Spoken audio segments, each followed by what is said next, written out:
Hello everyone, welcome to our channel. This is Srishti Agarwal. तो मैं आप सभी कक्षा 8 के स्टूडेंट्स के लिए लेकर आई थी प्रकट सब्जेक्ट इंग्लिश की वर्कबुक के सॉल्यूशन, जिसमें हमने काफ़ी सारे वर्कशीट के सॉल्यूशन देख लिए। यहाँ पर आगे बढ़ते हुए देखेंगे वर्कशीट 77 से कंटिन्यू। तो स्टार्ट करेंगे सबसे पहले वर्कशीट 77 के सॉल्यूशन से, जिसमें क्वेश्चन है given below is a picture story, right the story by writing 2 sentence for each scenes. तो यहाँ पर सीन्स गिवन है, आपको हर सीन से रिलेट 2 सेंटेंस लिखने हैं और इस स्टोरी को कंप्लीट करना है। जैसे एक देखिए गर्ल दिखाई दे रही है, छोटी सी बच्ची जो कि गार्डन में प्लक करने जा रही है फ्लावर्स को। वो प्लक करती है फ्लावर्स को और बहुत हैप्पी होती है। ठीक है, फिर क्या होता है कि स्पाइडर दिखती है उसको फ्लावर्स के बीच में, तो वो डर जाती है और वो डर करके भाग जाती है। ठीक है, बास्केट को वहीं पर छोड़ करके।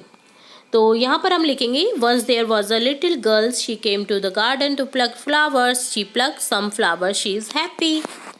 Then a bumbly came. Bumbly भी बोल सकते हैं, स्पाइडर भी बोल सकते हैं।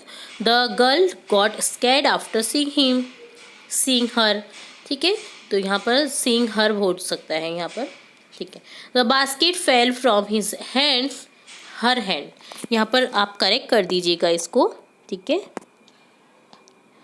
तो यहाँ पर आपको करेक्ट कर देना, ये हिम की जगह हर आ जाएगा और यहाँ पर भी हिज हैंड की जगह हर हैंड हो जाएगा। The bumble B set on the flower, वो यहाँ पर बैठी कहाँ पर, set on the flower, flower के ऊपर। तो यहाँ पर देखिए बम्बल बी की जगह आप यहाँ पर लिखें स्पाइडर, ये सेटल रहेगा। द गर्ल रेन अवे, वो भाग जाती है वहाँ से। तो यहाँ पर आपको करेक्ट करना है थोड़ा सा, जो इसे पार्ट को लिखता है ना उसके द्वारा थोड़ा सा क्या हो गया, यहाँ पर मिस्टेक हो गई है, तो सॉरी फॉर दैट। तो यहाँ पर देखिए आपको जहाँ जहाँ बम्बल भी दिख रहा है ना वहाँ पर स्पाइडर कर दीजिए। स्पाइडर के लिए हम यूज़ करेंगे हर का, सींग हर हो जाएगा और बम्बल बी की जगह आपको स्पाइडर करना है और फ्रॉम हिज हैंड में हिज की जगह हर करना है। ओके, तो ये डन रहा आपका वर्कशीट 77। अब देखेंगे फॉर्मेटिव असेसमेंट फर्स्ट का solution. Which of the following sentence has the correct uses the word clap? Clap coming. Please clapping. Take the correct word to complete the sentence. Clap ताली बजाने को बोलते हैं। ठीक है, My dog hurt his front blank from digging in the garden. तो यहाँ हो जाएगा My dog hurt his front paws from digging in the garden. paws पंजों से वो खोद रहा था गार्डन को। तो यहाँ पर थर्ड ऑप्शन को क्लिक कर दीजिएगा। ठीक है, tick the proper noun in the below option. Proper noun है इंडिया। ठीक है, tick the odd one out, mobile, laptop, TV, jeans. Jeans कपड़े का नाम है तो यहाँ पर क्लॉथ का नेम जीन्स अलग हो जाएगा। Write the name of 4 things that are made of paper. Paper से जो 4 चीज़ें बनती हैं उनके आपको नाम लिखने हैं। Book, diary, paper flag, notebook. Given below is a picture story. Write a short story on it. A girl is collecting some flowers in the park, but she fell down and her flowers are also fell down. वो गिर जाती है और flowers भी गिर जाते हैं। Read the given passage. Answer the following question. Given passage को आपको रीड करना है और आंसर करना है क्वेश्चंस के। Once there was a girl named Rebel. She was quite one. Never talked much, but was always dedicated to her studies. She always did the opposite of what other did. When they grew their hair, she kept short hair. When everyone was silent, she talked aloud. She wore a dress when everyone wore school uniform. She did not like the rain. Others were happy about it. Everyone was tired to her behavior, but she enjoyed being herself. उसके खुद में enjoy करना उसको अच्छा लगता था। What do you think the meaning of rebel is? A person who not obey the government or outlawry. If everyone was eating sweet, what do you think the rebel would do? She will eat bitter food. If you did wear the uniform or school, what would your teacher say? The teacher will give warning for next time. अगर आप नहीं पहनोगे uniform तो teacher आपको warning देगी next time के लिए। तो ये डन होता है फॉर्मेटिव असेसमेंट फर्स्ट का सॉल्यूशन। अब देखेंगे वर्कशीट 78, इसमें एक पैसेज दिया गया है, आंसर करना है इस पैसेज से रिलेटेड जो क्वेश्चन पूछे जाएंगे उनके।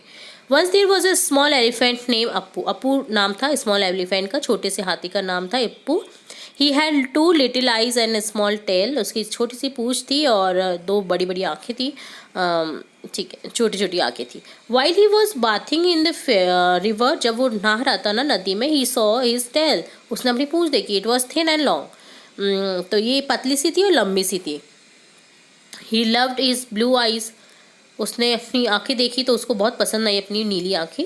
बट हेटेड हिज टेल, उसकी पूंछ से उसको घृणा हुई। He always thought to remove his tail and get a short tail like a mouse, और वो चाहता था कि उसको हटा दे और एक छोटी सी पूंछ हो उसकी माउस की जैसी। He asked a mouse if he could borrow his tail, वो चूहे से पूछता है कि क्या तुम मुझे उधार दोगे तुम्हारी पूंछ। But the mouse refuse has his tail was long for him, पर माउस रिफ्यूज़ कर देता है, मना कर देता है, क्योंकि उसकी टेल लंबी होती है उसके लिए। ठीक है, तो राइट सिंपल सेंटेंस आपको क्वेश्चन के लिखने हैं। Who is Appu, Appu is a small elephant. When did he see his tail? While he was bathing in the river. How was his tail? His tail was thin and long. What kind of tail Appu wanted? He wanted a short tail like a mouse.